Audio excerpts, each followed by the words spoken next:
afternoon, everybody. We're changing gears after the break. So after this brilliant technical presentation I've seen before, I will take you more on a visionary view, how virtual development is it's in the current state. If I look on the automotive industry in Europe, we still see it's one of the most important branches in the economic. So the automotive industry is responsible for 7% of the whole GDP in Europe. It's responsible or gives more than 6% of all employees in the European Union. It gives them a very good,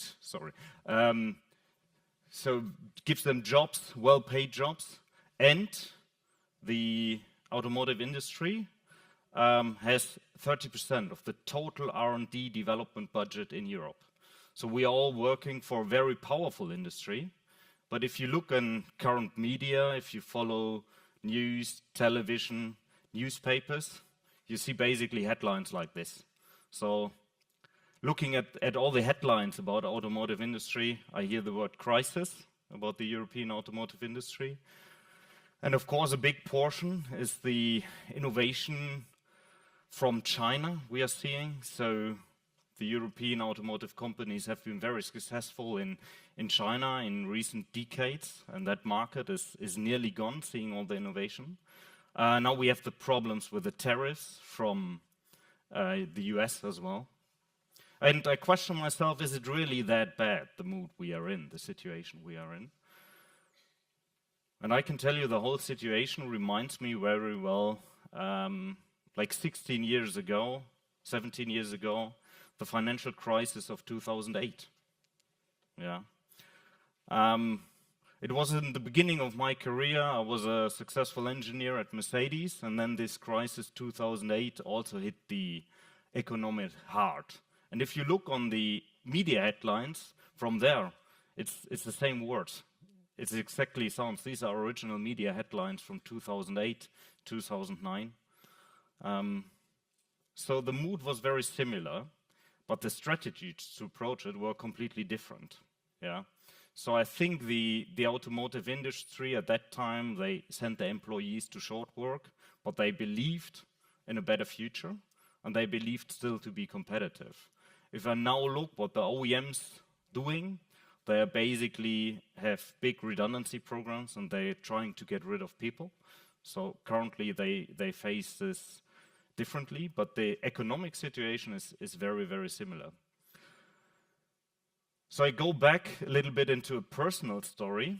So at that time, I was, as said, integration engineer for chassis systems at Mercedes. And I was responsible for integration of air spring system, active damping. We introduced first-time active roll control to the SUVs of Mercedes.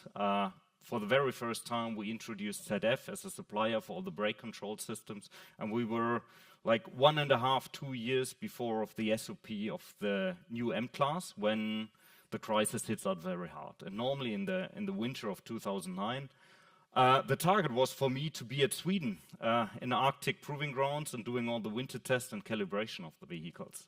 Yeah. So basically what we did, like every winter, flying to northern Sweden and work on proving grounds of this and doing the calibration of all the control systems. That was completely stopped by Mercedes at that time. No engineer was flying to Sweden in 2009. Yeah, so it was really panicking, and my boss, so very executive vice president at Mercedes, was telling me, this is harder than even in the 1920s, the economic crisis. It will hit us very hard, and we have probably money for the next 3 to 6 months. That was what he telling me. The good thing is, he was not the only one, and they have been very brave and encouraging people. So there was a chief engineer, Thomas Merker, of the M-Class, and he said, no, we will not stop work. We will still commit to all our goals and targets. We will only do it differently than we have done before. So we need to save a lot of money, of course, but we will commit to all our goals and targets. So what he did, he set up a team of, I don't know, we were like 15, 20 people maximum from different departments, all the engineers he put together to make a great car. And then we went to winter test to an abandoned ski resort in Austria.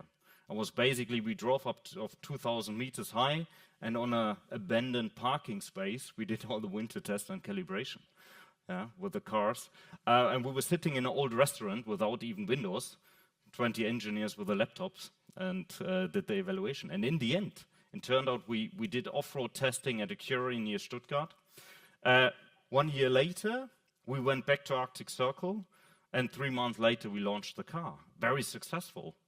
And 2010, 2011, no one was looking back how we did it. We just did it, we launched a new car, the crisis was over, and the OEMs sold more cars than ever before. And this is an interesting lesson, and this gives me the view ahead. Okay, if we can speed up with innovation in Europe, we can be very successful again, worldwide, with our cars and products. So the two questions are, how does the way to the top look like? And how can we achieve innovation leadership once again? And I looked at the process, how we develop cars today. So in a systematic project, it's nearly what every OEM does. You start from user clinics, you start with a product brief, your Lastenhefte, you do your DNA profile for the attributes, you come to subjective and objective targets on the vehicle level, you do your subsystem targets, you come to a system design, component and software design, and then you start to build prototype, and very well established, first you start with a virtual prototype. So you do all the virtual integration steps and end with a virtual prototype. And then in the next phase, normally what every OEM does, he builds a new vehicle. We have seen that in the Ferrari presentation. Then you would come up with a prototype vehicle in the next phase, do validation prototype from hard tools, and then have your pre-series and go to SOP and production. Normally this complete cycle, traditionally in Europe, would have taken 48 months, so 4 to 5 years at the different OEMs. And all these innovative Chinese companies, they can do the same now in 24 months, in 2 years. So how do they do that? And I've worked a lot with Chinese companies. What do they differently? 3 things what I've learned. So normally they get rid of all these prototype vehicles, move the validation prototypes forward. This is also what we do in Europe, and many of the OEMs have established this. And by this, you will earn like 36-month development cycle for your car.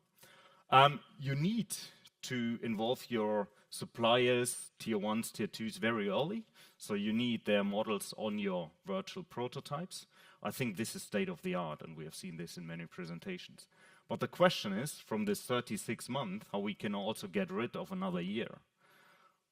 And the answer is, we need to be much faster in the early development cycles when it comes to product definition phase. And also in the virtual prototype, there is still room to improve. And I will give you like 3 examples, 3 theses, how we can improve. First thing, virtual benchmarking. And thanks to Jonas, you covered this. I think EDAC is doing this very well. But I see this as a big trend, and I've seen this in China a lot. So from A to Make 1, you can buy all these models, 3D models, and this is basically where the Chinese companies start from. And with these 3D models, you can also do CFD simulations for, you can do NVH testing, you can even do crash testing. And this is what the Chinese do. They take their benchmark cars and learn from there. And the next step for me is also we do much more virtual benchmarking when it comes to vehicle attributes, dynamic attributes, NVH, vehicle dynamics, ride comfort. The next step, of course, is the design area. And what we have seen is tremendous development in artificial intelligence, AI, and this will change our design, software design, part design process in the next 2 to 3 years massively. So also the role of the engineers will change completely. And then, of course, what we're all talking here, the virtual prototypes, they will develop further. Now, thanks to companies like VI, we have a wide range of different simulators for different use cases.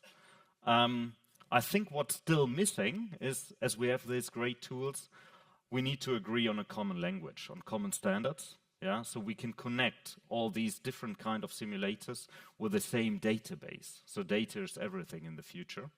And I'm also very thankful for VI Grade that they're pushing this forward with their data cloud. Yeah, so these are the 3 things I've put how we can be much faster. And then it's already 1 year ago, I went back to China and I was talking with my friend Andy Chu. We had a barbecue in Beijing during last year's Beijing Auto Show. Andy Chu is Senior Chief Engineer for Chassis at Zeekr and Geely Auto Group. And I was asking, okay, Andy, we have speed up, we can do things much faster. Why don't you work with German engineering companies anymore at Zeekr and Geely? And he said to me, okay, Boris, I have 2 years to develop this car, this car, this car, and this car. So I have 18 months. So the program managers decide, okay, we will do that car, the top management decide, and then to SOP, he has only 13 months. Oof. That's a tough challenge, isn't it? So how can we be even more faster and more agile? And I will give you an idea. It's an early vision state, but it's something as a zero prototype community we could work on. So my vision is the future development cycle will not look like this anymore. We will move the virtual prototype much more in the early product definition phase. And we will make the very early stage and very early program decisions. We will making a higher quality in the early program decisions by virtual prototypes. And how can we do that? The idea is the future loop. Of course, driving simulators is a key enabler, and not a single one or a single technology, but all the different kind of driving simulators we have today. But what we don't have yet, what we need, is some kind of generic model which is not represented in physical like equations and formulations. Because now is the problem, we build a car up from a multi-body physics model, so we need to know the bushing stiffness, we need to know the anti-roll bar stiffness before we can even drive a car on the simulator, but that doesn't make sense. We need to change the loop other way around. So we have this generic model, and then from the generic model we tune the attributes, and then the AI will do the part design, will do the software development for us. Yeah? And this is the new cycle, and then there's also a big trend, which I see here. Multi-body real-time models will be the other counterpart. So we have this 2 kind of models in the future, what are called the generic tunable behavior models, and they're not represent on parts or subsystems, but they will feel and behave like a real vehicle will do. And potentially we can learn a lot from the gaming industry there. And on the other hand, we will have very precise MBS real-time models, because after the AI has done all the part design, we need to find a way how to check the quality. Yeah? And this, of course, the best way to do it is with MBS models and real-time models. Yes, and basically with this idea, my summary is, how can we achieve innovation leadership in Europe back again? So there are few things we need. We need courage and vision, yeah, and take new approaches. We need discipline and execution. This is also what I learned in China. Once the decision is made, they will just execute it very fast and very precise. Focus on customers' experience. As engineers, we always tend to over-engineer things and make things more complicated, like the users want to. Earliest possible use of virtual generation and validation. This will be super important, and this for the community here, I think it's a strong sign for the next years. Our role will become more and more important. But it also needs partnership, OEMs, suppliers, service providers, and universities. I think what we can do much better is agree on common standards. Don't over-engineer things, don't use too much proprietary models, but have more common standards. And this makes the exchange of data much faster and quicker. Yeah, and in the end, it's this sharing of best practices and agreement on common standards, like we do here in this perfect event. And by this, I say thank you.